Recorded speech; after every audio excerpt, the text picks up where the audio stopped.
Hey there! Today we're diving into luxury SUVs and the whole electric revolution. You specifically mentioned Bentley, so we're going to take a deep dive into their latest move with the Bentayga. Is it a last stand for petrol or a savvy strategy? We've got a podcast episode to help us. The last great petrol SUV, Bentley's bold move from EliteDrive presents Bentley's high-performance Bentayga. That's a great question. It really highlights the tension between tradition and innovation, especially in the luxury market. Right. The Bentayga has been an icon since 2016. What made such a splash?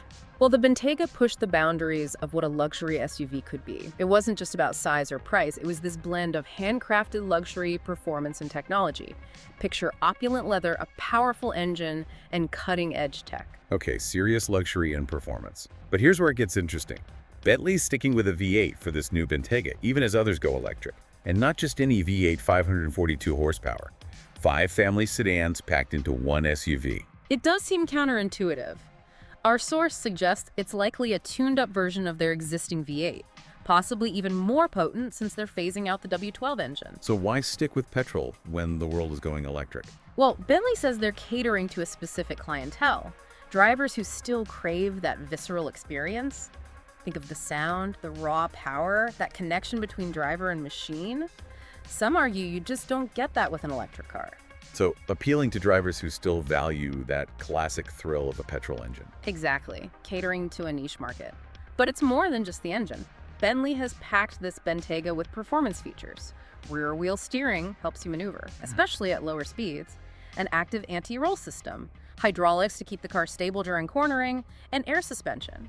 For that signature, Bentley Smooth Ride. So they're not sacrificing performance, they're almost leaning into it. They are. It raises the question, is this a swan song for petrol-powered luxury SUVs, or is it something more? It's a great question, especially when you consider Bentley's committed to being fully electric by 2030 with their Beyond 100 strategy. They are embracing the electric future, but this new Bentayga seems to be a curious step. It does, doesn't it? But instead of a farewell to petrol, what if we view this Bentayga as a bridge? A bridge. I like that analogy. How so? Well, on one hand, acknowledging the desires of their current customer base, those who still deeply value that traditional combustion engine. On the other hand, they are actively developing their electric technology, or preparing for an electric future. This Bentayga could be a way to keep those petrol-loving clients happy, while simultaneously transitioning. So they're trying to walk a tightrope between their heritage and the electric future. Precisely. And it's worth noting that this new Bentayga isn't just about clinging to the past, it's packed with cutting-edge technology. The interior is supposed to be even more extravagant. Meticulously crafted leather, wood veneers, metal accents, all customizable. Okay, so peak luxury and craftsmanship are still a priority. What about technology? While our source doesn't give specifics, it does mention that Bentley is integrating the most advanced infotainment systems available. State-of-the-art displays, seamless connectivity, all the bells and whistles you'd expect in a top-tier luxury SUV in 2024. All right, so we're starting to see a clearer picture. This new Bentayga appears to be a blend of Bentley's heritage, that powerful petrol engine, the luxurious craftsmanship, with a clear eye on the future through technological advancements. But the million-dollar question remains. Is this a last hurrah for petrol-powered luxury, or is there more to it? That's what we're trying to unravel. I think to get to the bottom of it, we need to look more closely at Bentley's overall strategy and what they're trying to achieve with this very interesting move. Agreed. And luckily for us, we have an entire podcast episode dedicated to just that. Let's get into it. Picking up where we left off, I think it's worth exploring how this strategy might actually work. Releasing a high-performance petrol SUV today is a bold move. It is. We've talked about this Bentayga as a potential bridge. But what are the practical implications? How does that bridge actually hold up in the real world? Well, one thing it does is allow Bentley to keep those customers who aren't ready to go electric, those who may never want to. It gives them a familiar option. That still embodies everything they love about Bentley. That powerful engine, the handcrafted luxury, the exclusivity. Right. You don't want to alienate your loyal customers. But what about attracting new buyers? Surely Bentley needs to appeal to a younger generation that may be more focused on sustainability and electric vehicles. You bring up a good point, and that's where Beyond 100 comes in. Bentley has committed to being fully electric by 2030. This new Bentayga isn't their forever flagship, it's a stepping stone. Okay, so maybe they're using this Bentayga to buy time while they develop their electric offerings. But wouldn't that alienate the very customers they're trying to attract? Those who are looking for electric options now. It's possible, but I think they're trying to walk this fine line, maintaining a connection with their heritage, but also investing in the future, showing they're not abandoning their past, but they're not afraid to embrace new technologies either. That's a tricky balance. And it brings up another important point, the environmental impact. Can Bentley really justify releasing a high-performance petrol SUV in this day and age? It's a valid concern, and one that a lot of people have brought up. It would be naive to think that Bentley isn't aware of this, but it's important to remember that this is a niche product aimed at a very specific market. The volume of these Bentaygas will be relatively small. So the argument is that the overall impact of these Bentaygas will be minimal compared to, say, the emissions from millions of everyday cars. That seems to be the logic. And at the same time, Bentley is investing in sustainable practices across their entire operation. They're working to reduce their carbon footprint, sourcing materials responsibly, and they're exploring carbon offsetting programs. So it's not just business as usual. They are putting in the effort. But let's get back to this idea of the Bentayga as a bridge. How does that bridge lead Bentley to a fully electric future? That's the key question. By offering these petrol models, Bentley can generate the revenue they need to invest in electric vehicle development. So it's like they're using the profits from the Bentayga to bankroll their future. It's a bit ironic, isn't it? It is, but it's a strategic use of resources. They're leveraging their existing strengths to build a bridge. But of course, it does come with risks. You're right, this strategy could backfire. What if they alienate potential new customers who are looking for electric options now? Customers who might be turned off by the mixed messaging. It's a valid concern. They could be shooting themselves in the foot. But on the other hand, Bentley is likely betting that their core customer base will remain loyal, those who are drawn to that traditional combustion engine. Those are the people who are likely to buy this new Bentayga. And at the same time, they're building up their electric capabilities so that when the market is fully ready, they'll be there. Exactly. They're playing the long game. They're not just reacting. They're trying to anticipate future shifts in the market. Okay, it is a long game they're playing. But let's zoom in a bit. We've talked about the engine, the luxury, the tech. What about the driving experience? What makes this Bentayga special on the road? Will it actually live up to the hype? Well, based on what we know, and from Bentley's reputation, it's safe to say that this Bentayga will be a thrilling drive. That V10 will provide plenty of power and the performance enhancements, like the rear wheel steering and the active anti-roll system, will ensure that it handles like a dream. So we're talking about that classic Bentley formula. Power, precision, and comfort, all in a big, luxurious SUV. Exactly. But with a modern twist, Bentley is always pushing the boundaries, and this Bentayga is no exception. But there's something that's been bugging me.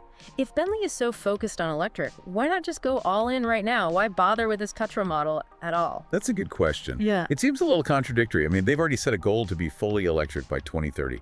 Right, but remember, they're not just a car company. They're a luxury brand.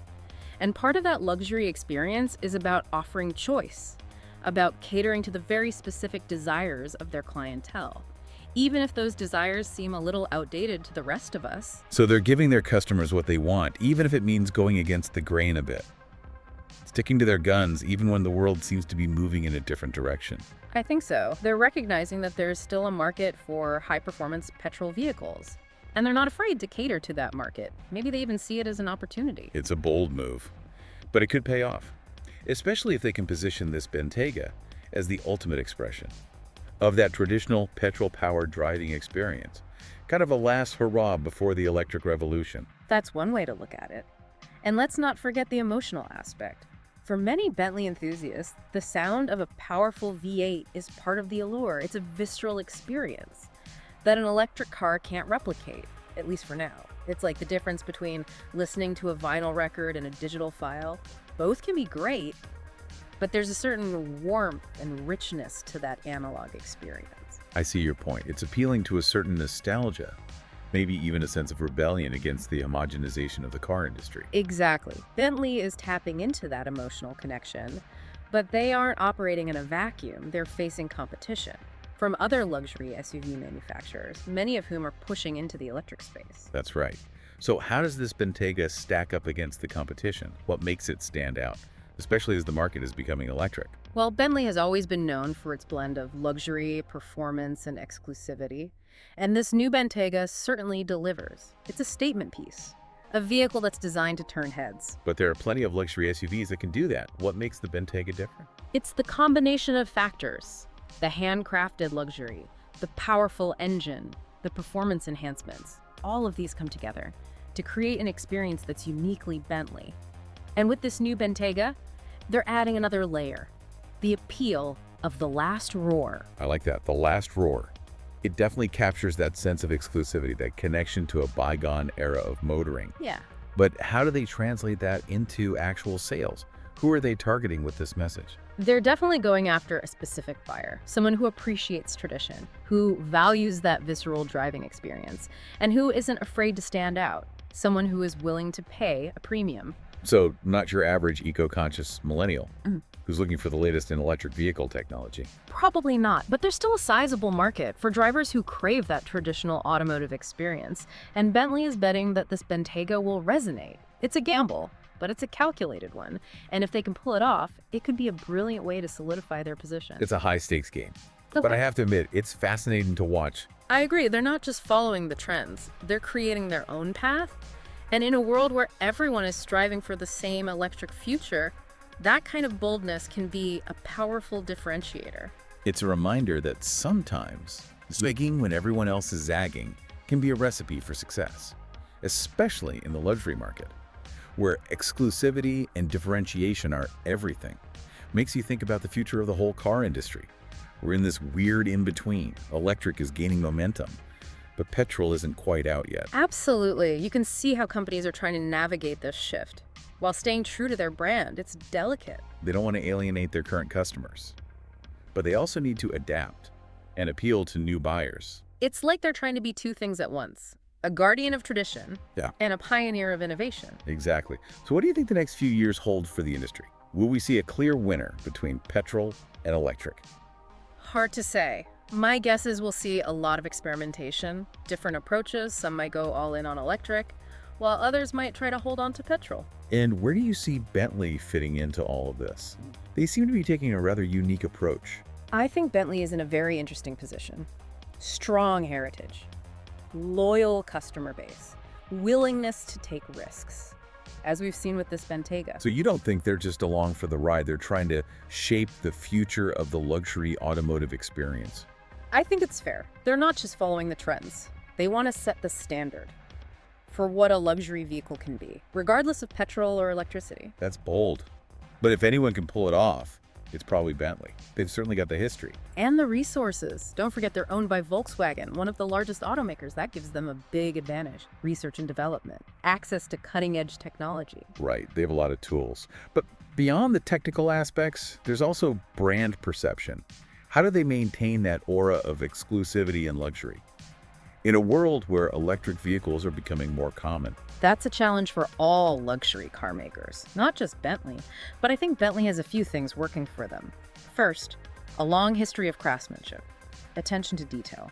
That is simply unmatched. That hand-built quality, that sense that every detail has been meticulously considered. It's a big part of what makes a Bentley a Bentley. Exactly, and that's not something that can be easily replicated, even with the most advanced tech.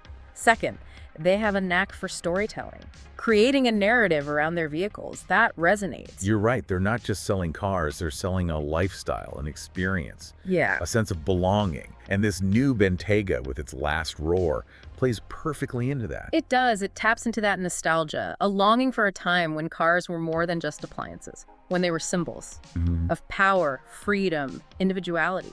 And in a world where everything is becoming the same, that kind of differentiation is valuable. It's almost like they're turning what could be seen as a weakness, their commitment to petrol, into a strength. Precisely.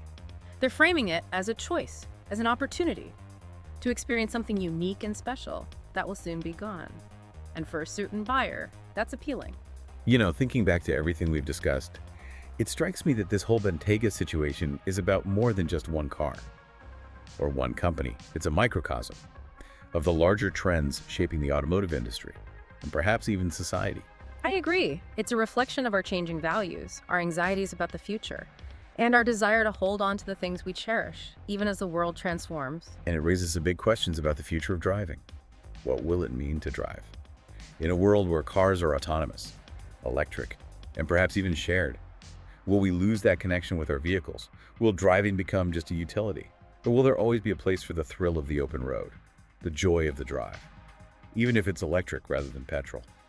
Those are questions that each of us will have to answer as the automotive landscape evolves. But I think it's important to remember that cars are more than just machines. They're extensions of ourselves, reflections of our personalities, and vessels for our dreams. Beautifully said. And as we navigate this uncharted territory, it's exciting to think about the possibilities. Who knows what innovations we'll see, what new forms of driving pleasure will emerge, and how our relationship with cars will continue to change. Exactly. It's a time of great uncertainty, but also a time of immense potential. And I am eager to see where this journey takes us. I couldn't agree more. Well, I think we've covered just about everything we can on Bentley's bold move with the Bentayga. It's been a fascinating deep dive into a company that is trying to straddle the line between tradition and innovation. Thanks for joining us. We'll see you next time for another deep dive into a topic that's sure to get you thinking.